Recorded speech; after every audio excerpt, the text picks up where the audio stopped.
Feel really good to get out of here with a win today. It's a really well coached team. I thought their game plan was solid.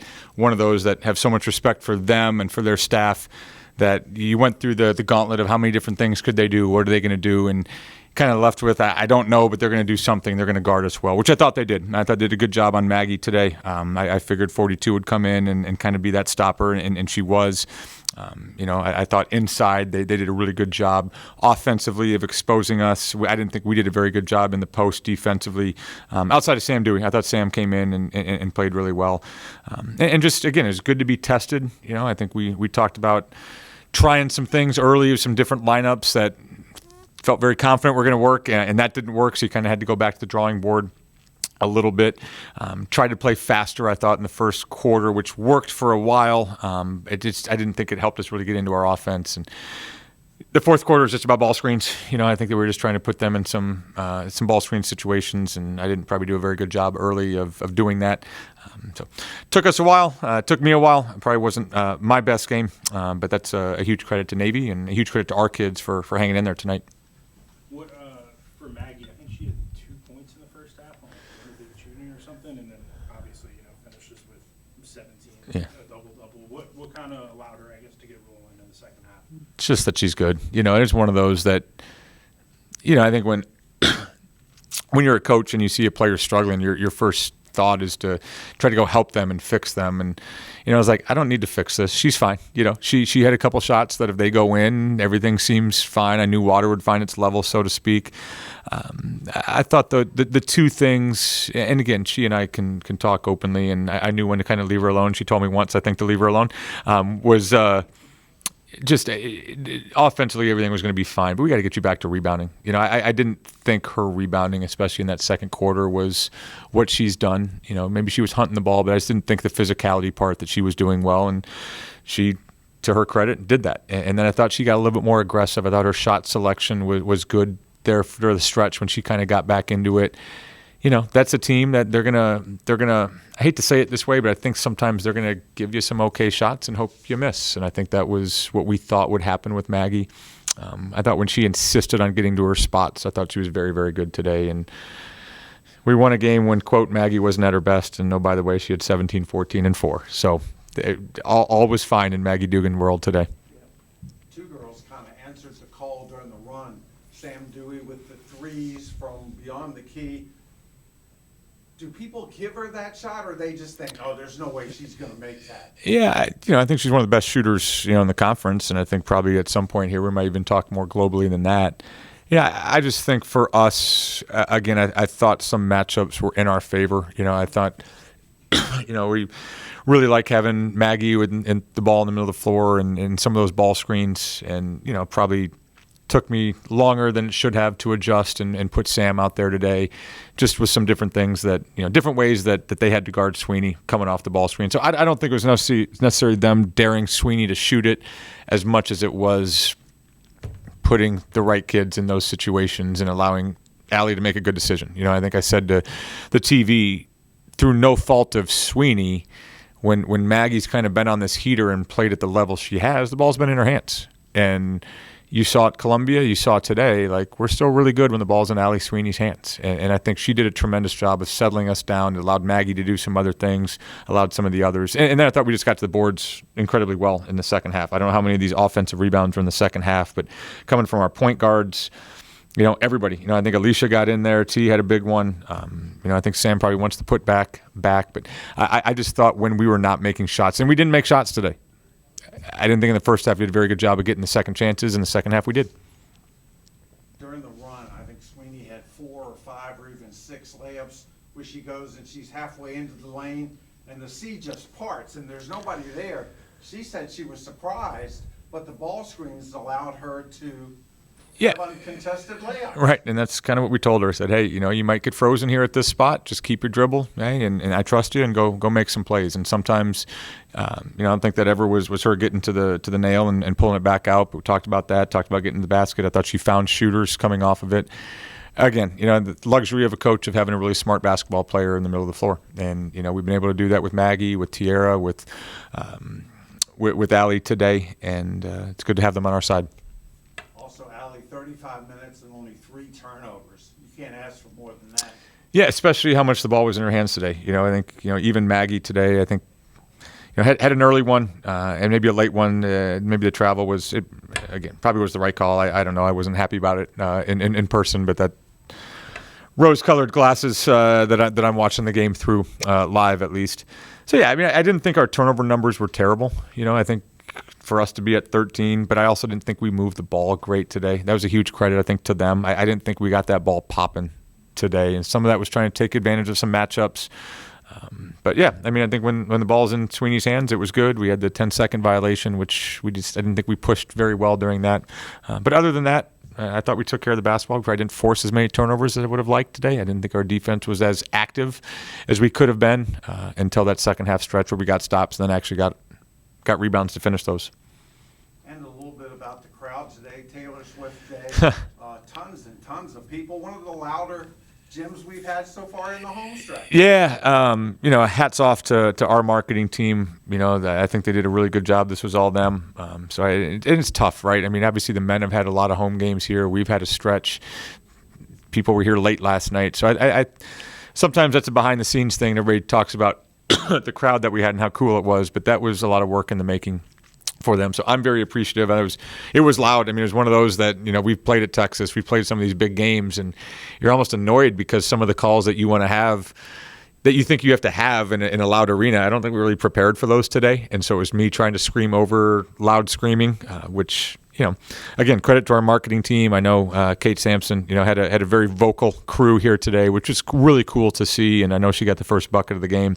But yeah, great crowd, great, as they say, Sundays are for women's basketball, and it was a great showing today.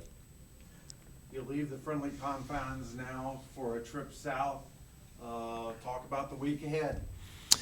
Yeah, I mean, obviously we got to get some prep done. I think this was, we talked about it after the Temple game. This has been a tough stretch for us and got a chance to breathe because it was an off day on Wednesday, but I don't know that it was any easier of a prep and no worse of a team. It's a very, very good team that's going to make some noise in the Patriot League, not just this year, but I mean, you look at that roster and having been in that league and watching as closely as I do, I mean, that's a program. That's not just a team. That's a program that those guys are putting together, and they're going to be very formidable this year. And, with all due respect, I'm not certain that they get any worse over the next few years. So Tim's doing a great job. All of them are. And, it's cool when you see those service academies, being in the league, knowing what they do, how they go through everything. It's a cool atmosphere for them down there. And again, credit to them on the court, but obviously what they're doing in their daily lives, we're all benefiting from. I was going to ask you a little bit just about scheduling. Navy was pretty good last year, came in this season as Patriot League, favorite and all that good stuff.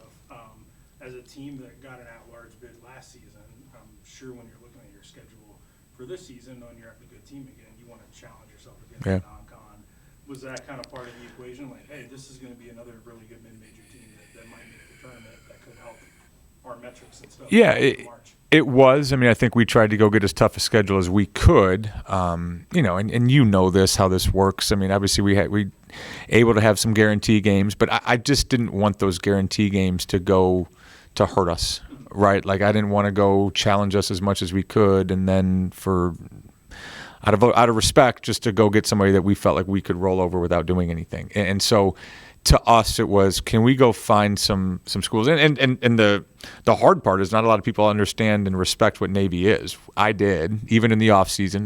We didn't put this as like, hey, this is a rest game in between. This was we're going to have to challenge ourselves. This is going to be an A10 caliber opponent that we're going to have to play. We're going to have to prep for. And they were everything of that. I think we even had a deficit in the third quarter for a stretch. So we were tested in exactly the way that I wanted to be tested.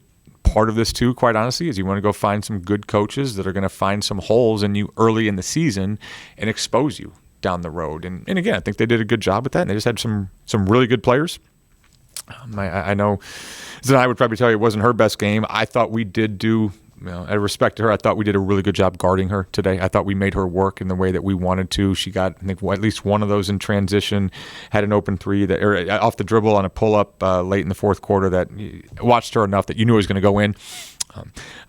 That's a really good team. I'm sure they'll sit here and say she didn't have her best game, but I do like to give our kids, I think, some credit for that today. What holes do exposed and some stuff maybe you want to try to clean up? You know, I thought we had done some things to clean up our post defense. I didn't think we did a very good job today. I didn't think we were very active with it. So I think that's something that we knew coming in that had to be addressed. I also thought our perimeter, you know, I didn't think we've done a very good job. I was worried coming into the season about guarding other teams' perimeter best players.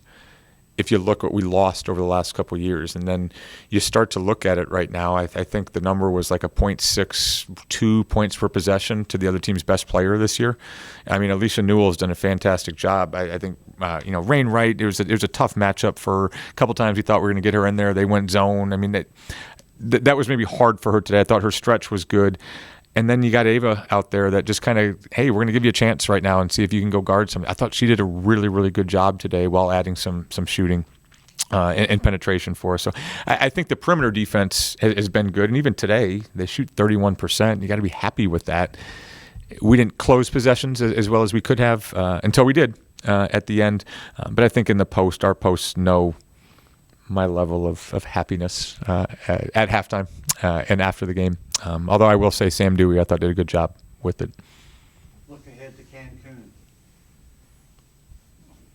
Yeah, we got to play some tough post defense. You know, I think both teams are led with some really tough kids. I mean, again, I probably should apologize to Olivia Miles right now. I just said led by a post player, but they had a very formidable post, and obviously TCU's just loaded. You know, I think that's something I looked and watched them over the summer and knew they were going to be good, and then you look at the roster and like, oh, they might be better, and then you look at what they've done so far. They are as scary as any team out there, and I know that we've played Texas and still as scary as anybody out there.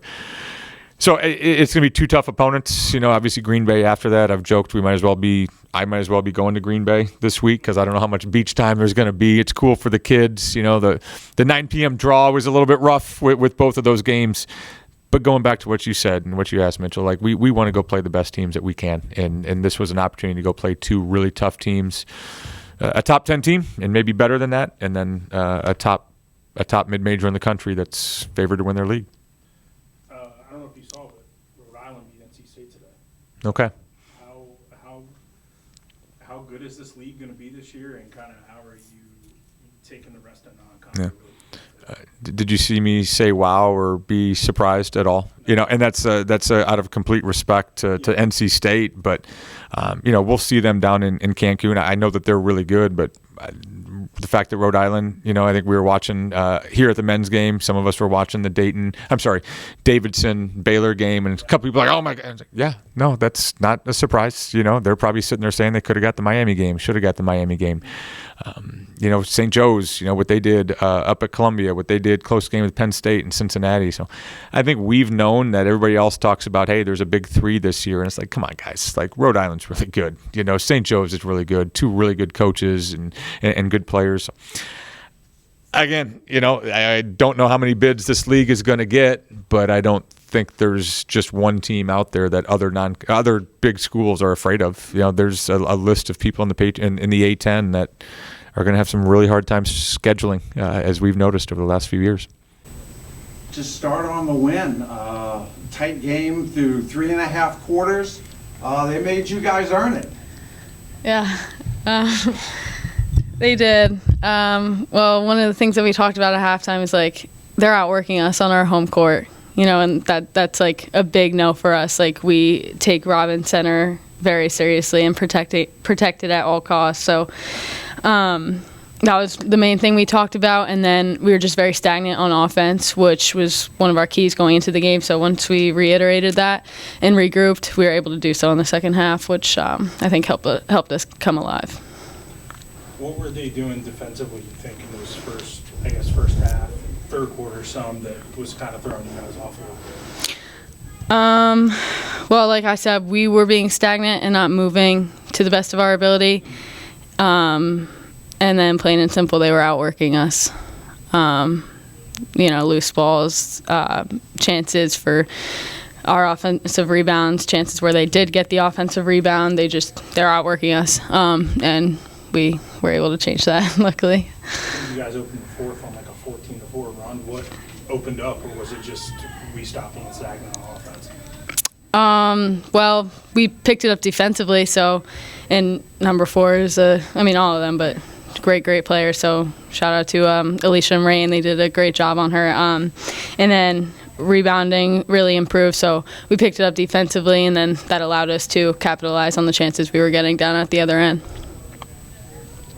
Sam, that was your best three-point shooting performance of the year. Tell us a little bit about how you stay ready game in and game out to come in and make a contribution like that. I think just kind of like knowing what I'm there to do. I think coming off the bench, I mean, especially today, Allie and I were doing a good job. They were leaving me open, so I knew that I just had to stay ready, and I know the shots that I can make and just be there and be ready to take them, have confidence that they're going to go in. Do you think the post player, she's not going to make those threes? She's out beyond three-point. I mean, she's way out there. Do you think they look at you and say, okay, maybe this is not her shot, and then you bury them? I mean, I'm not sure what their scouting report says, but I mean, in this case, Allie did a good job of kind of drawing two, and I was just wide open most of the time. So, and I could just make them. So, shout out to Allie. Allie, in your run, it seems like you had like 5 or 6 layups, and you would get halfway in the lane and the sea would part, and there was nobody there. You had an expression like you were surprised on your face that it opened up. Tell us about the lane and how it just kind of opened up in the run. Yeah, I don't know. I really don't. I was surprised that I was that open as well. Sam sets one heck of a ball screen, so just it's my job to use that, come off shoulder to shoulder and get downhill, which Radice was telling me to do all game, and I finally started listening. So yeah, that I guess that's really it. I don't have a better answer than that. Any other questions? Look ahead to the road trip. Nice trip south for Thanksgiving. Tell me about the teams and what do you expect? Well, we expect some pretty good, very good competition there. We're excited to go. Well, it's a business trip. I mean, but there are some other upsides like the beach and the pool, the sun. So no, but for real, we're excited for the opportunity to play 2 really great teams and just spend some good time together. And just some comments about today. Over 2,000 people, very loud arena. You guys had a serious home court advantage today. We did. There was one play in the second half. When was it? When the crowd really got super loud. There was some controversial call. I can't remember exactly what it was, but I remember hearing the arena and just like, wow, like there's a lot of people here. And the kids, obviously, the Taylor Swift night helps bringing the kids in, but no, it was great. We love having a home crowd like that, so we're super grateful for that. Who's the biggest Swiftie on the team? Maggie Dugan. Maggie. Yeah. It was up there too. I think. It was up there, Yeah, but I think definitely Maggie hands down, like, yeah, wow. I see you got a sweatshirt though. You're Swiftie. Yeah, well, Keelan too. Keelan's up there for sure, Yeah. but yeah.